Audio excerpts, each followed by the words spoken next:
Hi, this is Steve, and this is a video just to show you what you can do to complete assignment 2 for analysis of sports performance. If you go onto the Google Classroom, on the top there in the streaming part, you will get the volleyball profiling sheets. This will help you complete the video analysis as well as the fitness test results, and also an area for you to kind of gather the strengths and weaknesses for the feedback you will give later on. Also on this Google Classroom are the video footage of each of your dig sets and serves, so just find whichever one you've got there and then you can then analyze it. It's all done in slow motion, so for example here's subject EM, and what you can do is just watch that over and over again and complete those observation sheets. Awesome. So when you click on assignment 2, what I've also done is I've given you a little kind of list of tasks for you to do. So there's task 1 and task 2. But before you do task 1 and task 2, what you do need to do is you need to complete that performance profiling sheet. Here is an example of one of the performance profile sheets. So what this student has done is she has watched the video over and over again and identified both good points and the not so good points for each of the 3 techniques. One other little tip was you should also identify whether it's good or bad. So for example here it's not done in colour, but what this student has done is highlighted the reds and the greens, as in which one is good and which one is bad. This will help you when it comes to doing the feedback later on.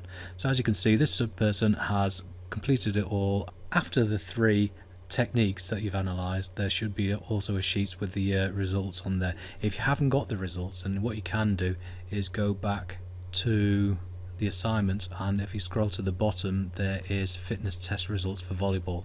What you can do is click on the bottom tab here where it says data, you click on that and then you should have the data for all the groups there. So onto the next sheet, what you then need to do is summarize the key strengths and weaknesses for the 3 techniques, the physical fitness and the psychological test that you've done. So here we've got the underarm serve, the dig and the set. It's a bit sideways at the moment, but as you can see it identified key strengths and key weaknesses, and the whole idea is this can then be used for the feedback later on. After that, what you also need to do is include a score out of 10 for each of those 3 things. One thing I want you to do is think of yourselves as novice volleyball players, and you know which one of those 3 you were best at and which one you were not so good at, and so make sure you got the order right there, and hopefully you can work that out. Compare yourself. If you've got lots of negatives, you're not going to be a 7 out of 10, you're going to be more kind of 5 or something like that, or a 4. So try and be honest with the grades, but in the end is what you think is the grade. After that, the next sheet will be looking at the physical fitness tests and the psychological tests. For the 3 physical fitness tests, what you need to do is have a look at your scores on the fitness test result sheet, this one here, and then compare yourself to the rest of the group. So have a look at yours, have a look at the rest of the group and see where you are compared to them. Also have a look at the data that I gave you for elite volleyball players and then give yourself. So for example this subject here got a really low sit and reach. The average for an elite volleyball player is for 51 centimeters, so she was well off, and so she gave her a low score. But when it came to the vertical jump, she was pretty much there with the elites, as well as quite high compared to the rest of the group, and so 2 high scores there, and that's what we expect. And then on the psychological fitnesses, normally it's a bit rude to kind of measure yourself and compare yourself to others for things like anxiety scores and so on.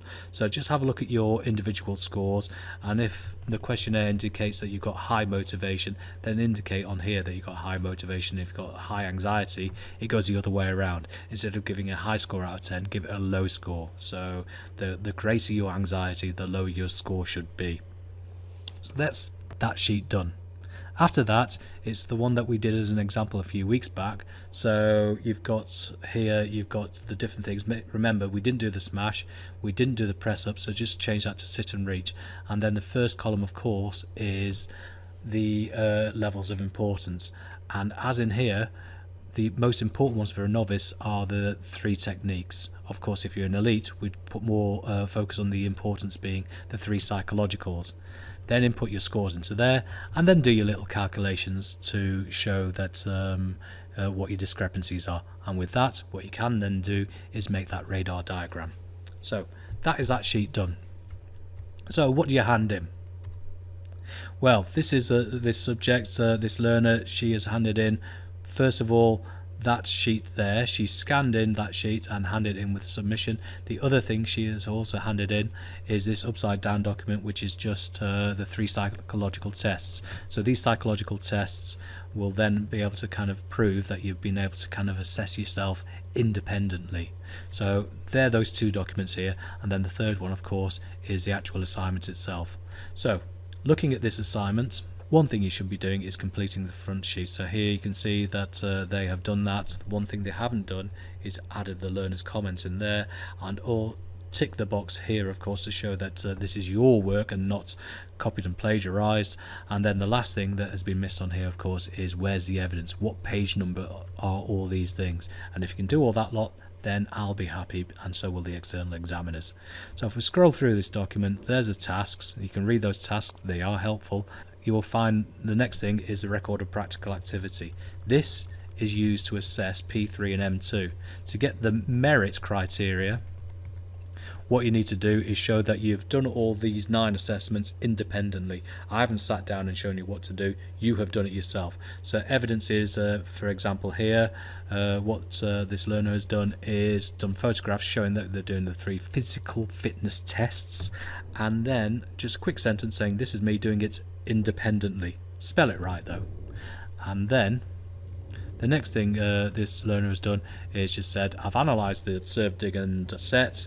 The video is available here, and also submitted with this assignment is my observation sheets. So that's why you should always do that. And also with the psychological tests, I completed 3 psychological tests, being for anxiety, motivation and confidence, and I did them independently, and these copies are also done. So that is all done. And also, of course, make sure you complete the boxes under there. Your email address is basically your signature online, and then at the top just make sure that you filled out these boxes here, and if you can do that, I'll be more than happy and be able to mark it properly.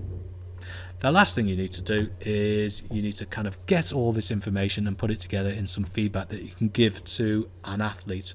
And normally if you're giving feedback to an athlete, you don't give them all the documents, say here you are, sort it out yourself. You try and make it as succinct and as digestible as is possible. So what this learner has done there is just given an overview of what the analysis was. I've analysed your volleyball, looked into 3 areas, technical, tactical, physical and psychological, and then there was 9 areas. Here's a spider diagram.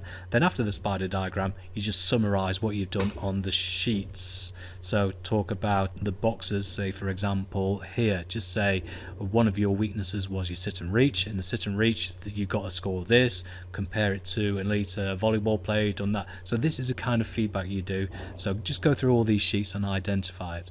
Once you've done all that lot in your feedback, you then need to go into recommendations. The recommendations, of course, are for the areas of development you've identified. If you just say improve your serve, it's not good enough. Go back to your sheets for the serve and work out exactly what was wrong in that serve and say you need to improve your serve.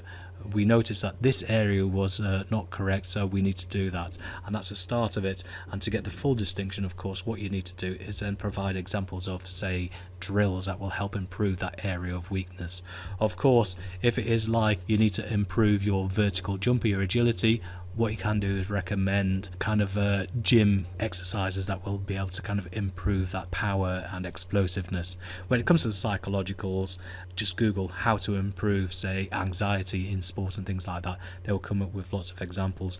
Normally it's all about visualization and so on, so they're classic ones that you can do. But Google it, you should be able to find it. Once you've done all that lot, hand it in, and then I will be able to mark it, and I'll be happy, and hopefully you will be happy. Okay, thank you.